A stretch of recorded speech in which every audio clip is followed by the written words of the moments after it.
Hi, Melanie here, DropSmart's founder, and today's question is, what are you talking about? And I really mean that, like what it is that you're talking about. Are you talking about essential oil? Are you talking about an absolute? Are you talking about an extract? Do you know the difference? What is the difference between an extract and an absolute and an essential oil? And to be taken seriously anywhere by professionals, by the people listening to you, by your clients, you really need to be clear on the difference. And for your sake, you need to know, because the way the product that you're using has been extracted greatly affects its properties, its safety, its smell, and so on. So let me show you in this short video with a few examples why it is so important and how simple it is to, upgrade your game. So I've heard a lot of people talk about essential oils in relaxed fashion, and I'm all for being relaxed and casual and using them for personal purposes. But when you say things like essences, aromas, aromatics, you start confusing what it is that you're talking about. It can all relate to the essential oil, but what it is that you want to communicate to that person? Are you really talking about aromatics or aroma, or are you talking about essential oil? So I encourage you to use the right name for what it is that you are talking about.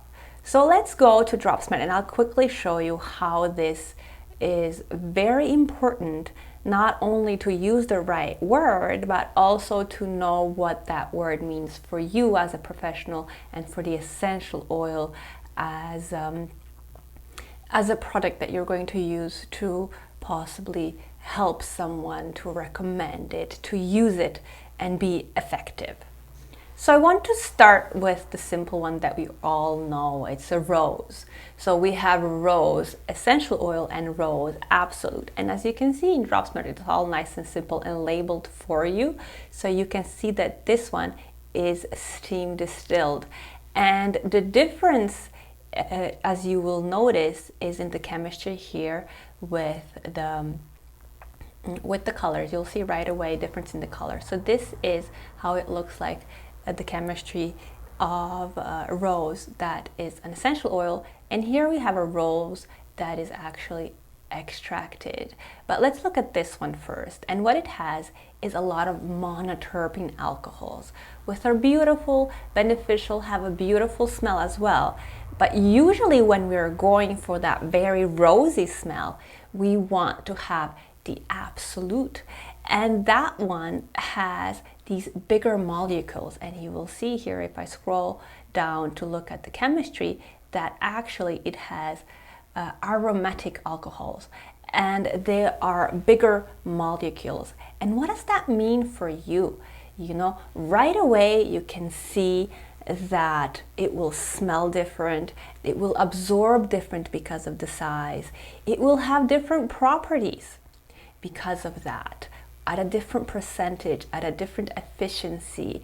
So one of the major points with a rose, it's not just the smell, it can tell you right away the size of the molecule, and then you can act accordingly. Where do you want to actually use this in your product?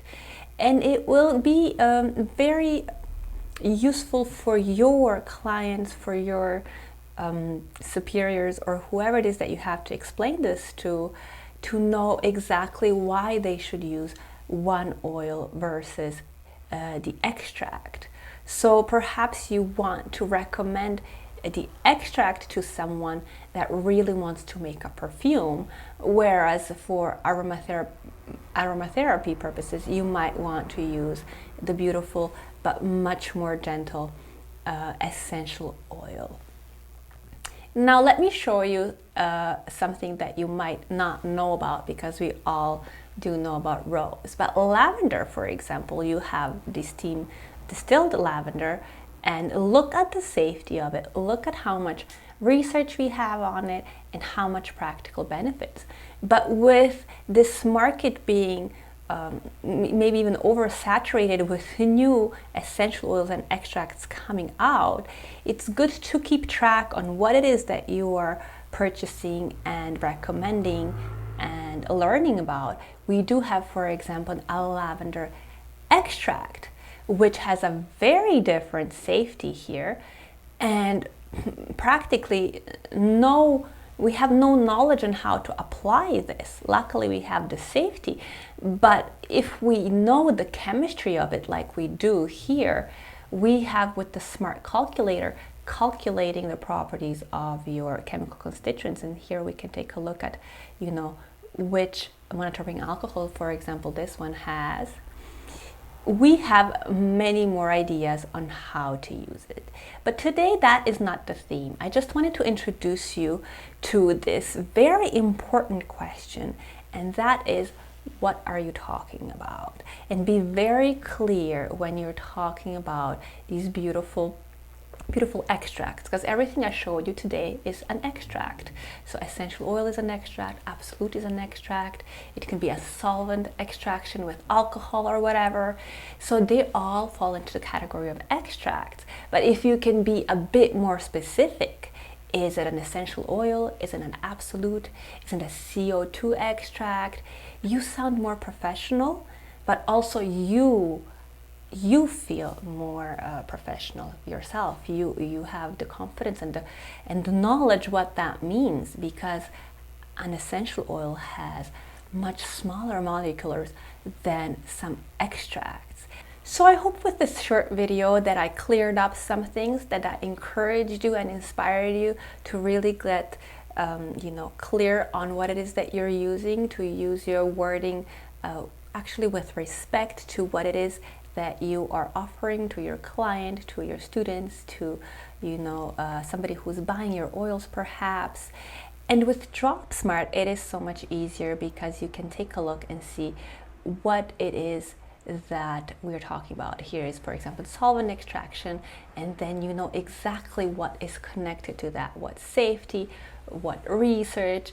And I really encourage you to go on and become a DropSmarter at the link below, or just go to dropsmart.io and sign up, and let's get this party started.